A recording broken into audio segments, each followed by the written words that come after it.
Ah, good old Pee-wee. Fuck it, word. He has no chance, does he? Now in this new video format I'm using for the Order of the Sillies, where I have a look at my gestures to see if they have evolved. Fuck it, word did not. And it seems you lot agree, with a total of 53 hashtag gesture votes and only 7 hashtag silly votes. So fuck it, word. You shall remain a jester in the Order of the Sillies. And on that spectacular note, let's have a look at some of the top comments on this video. Chris Hurst. Is there no start to fuckwit word skills? Astronomy. Failed. Physics. Failed. Geometry. Failed. Geography. Failed. And now, geology. Failed.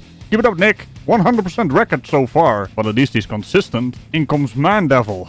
I dated a rock once. Took her to a stoner bar. Yeah, I know what I said. Everyone knows what I said. And the rock of this wall becomes almost indistinct with the rock?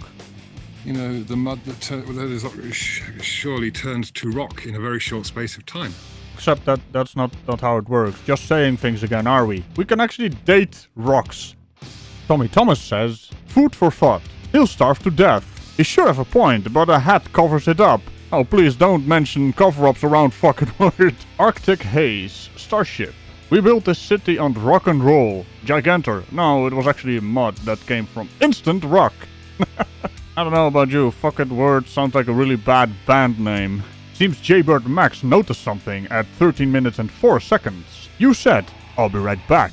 And that would be me saying that, from a facepalming rocket. And right at that moment, commercial.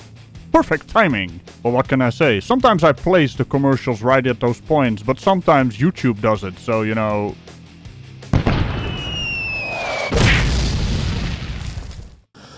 Here we are in Sunset Beach, California. We're talking about a model here on Memorial Day of what's the North Star Polaris. And this is a perfect model of the star Polaris. Well, Earth is seriously flat. What about the other pole star? The inconveniently placed southern pole star. I do believe Sigma Ochanthus wants a word with your fancy model there.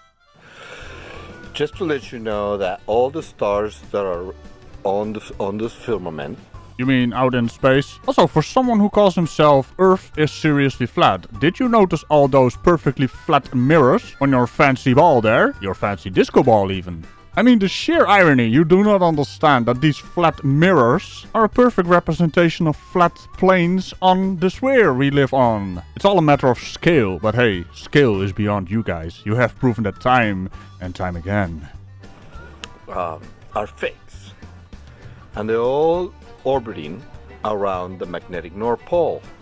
Or, now stay with me here, the Earth is spinning on its axis. Now, the mere fact that you just hand-wave away the South Celestial Pole there, Sigma Ochanthus, is not pleased with your conclusion here. How inconvenient, we have a southern pole star. And that's not even mentioning the moon is, you know, upside down on the southern hemisphere, so, you know, there's that as well. In short, your model sucks. By the way, your model right here is actually a ball. Don't you understand that? The movements of these stars is literally impossible on a flat plane. But here you are, actually using a ball as a representation of your flat... what?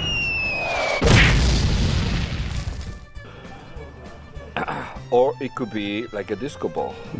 Yes, your flat plane could be a disco ball. A disco ball. Or if you meant the sky is a disco ball. What, is it an inside-out disco ball somehow? What the hell is wrong with you, mate? The lights in your sky want a word with you, especially Venus and Mercury. And even the moon. I mean, they can eclipse the sun. You want to explain how a light does that? So, as a matter of fact, they are orbiting closer to the sun. Otherwise, that would be impossible. I mean, they have to be physically able to get in between us and the sun to be able to eclipse it.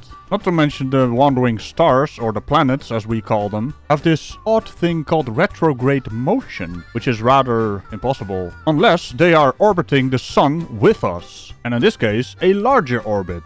Meaning further away from the sun than the Earth is. From our perspective, their orbits look a bit wobbly, because we overtake them from time to time, due to our much tighter orbit around the sun. The thing is, we are not inside a sphere, or as you like to call it, a firmament. Because the mere motion of all these objects we see in the sky is impossible. Physically impossible. Literally impossible on a flat plane with a ball around it, or firmament. Just rotating, and because all the stars are fixed, well, all the reflection of all these little glasses, mirrors, are actually sending a reflection that is always going to be fixed.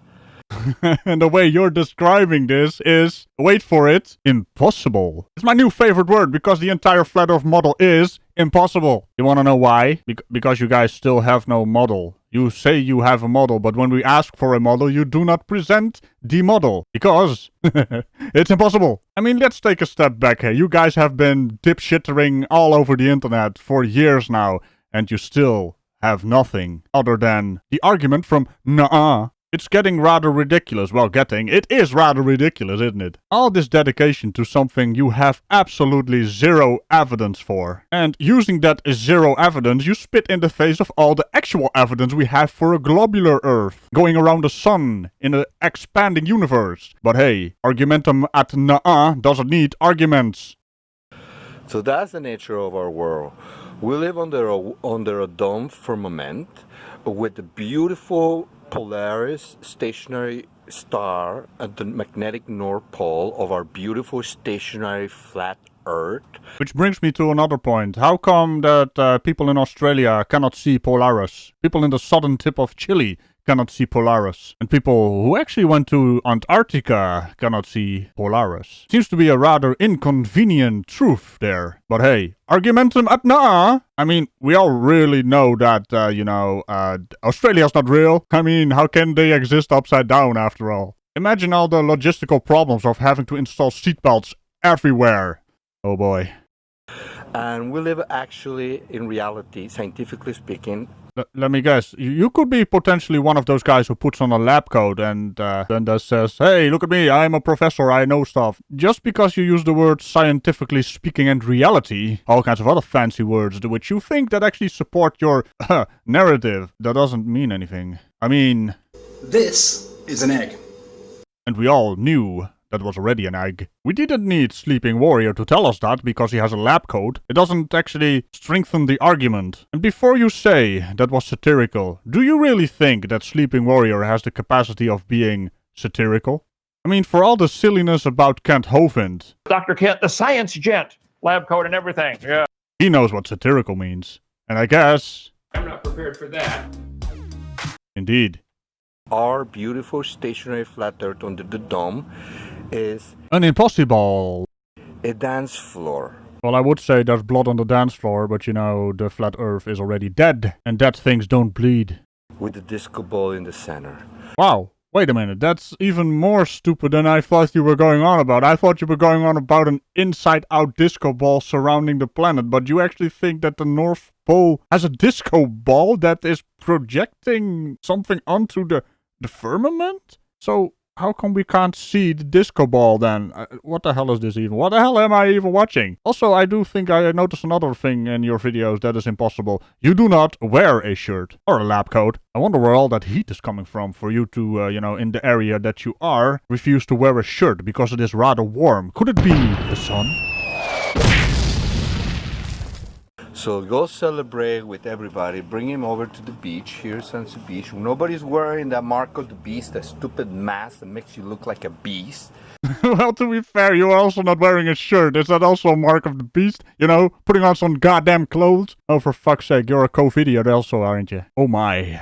I mean, the mark of the beast. Did they have masks like these we are wearing currently back in the day when people made up this religion thing about the beast? And all its signs? I'm pretty sure they didn't have FFP2 masks back then. Heck, they didn't even know viruses were a thing, because they couldn't see them. You know, they're tiny, and you need an electron microscope to actually see those things. My god, you guys are dense. What's next? The invisible enemy? You don't have to wear that. Throw that thing away, and you were designed to breathe, to enjoy this beautiful oxygen. Designed? That's a really weird word to choose, but also on the other hand, every time you breathe, you also release radicals, which actually damage your lungs, which our body then repairs. Basically, our body is constantly in repair mode. Seems like a bit of a failed design, quote unquote. But you want to know what else you're gonna breathe in or breathe out? Viruses. Which is kind of the hip shit to do these days, isn't it? You utter dick flute.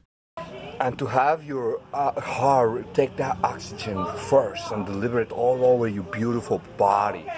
And also make sure to deliver all those beautiful viruses across your body. Now, viruses in general aren't that dangerous, but this one is dangerous for other people. Which is something you cretins don't seem to understand or even give a shit about. I mean, who gives a shit when you're healthy, right? See, he is a covidiot. A disgusting covidiot. Shirtless even.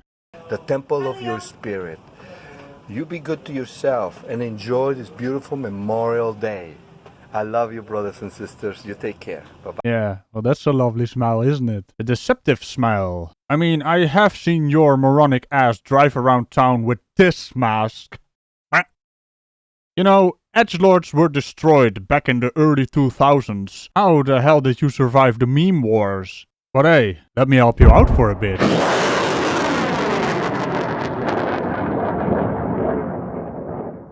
That's about all the time I'm gonna waste on your shirtless ass. You are, well, rinking around Mr. Pratt. However, that judgment isn't up to me anymore. But before we go, let's leave a spiffy comment on your video.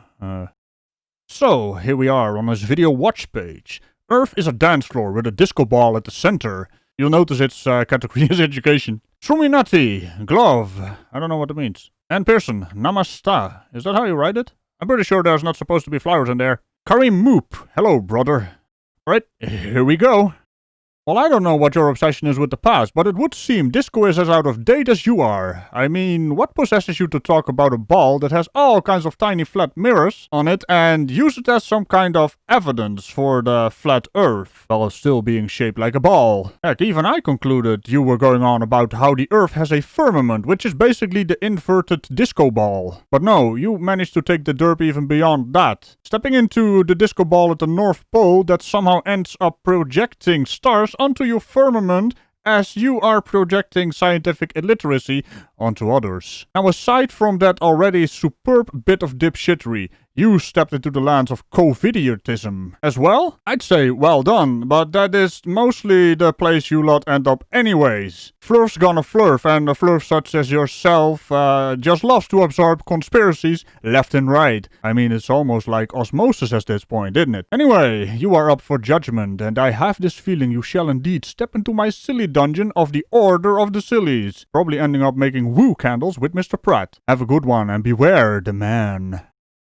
Yeah, that seems about right. My only question is, shall we sentence Earth is seriously flat to become a jester in the Order of the Sillies? Use hashtag jester to sentence him. Hashtag silly to send him back into his disco lands. And as always, you can send me in hashtag ragoots on Twitter or in the comments here, with a video attached so I can have a look at that. Mind you, no one has done that before, so you might be the first one. And on that note, remember to tickle the bell and all buttons around it, and I will see you in the next video. Bye-bye. Disco Stew slides in front of you, and that was an unintentional rhyme, and it was not mine, but that one was.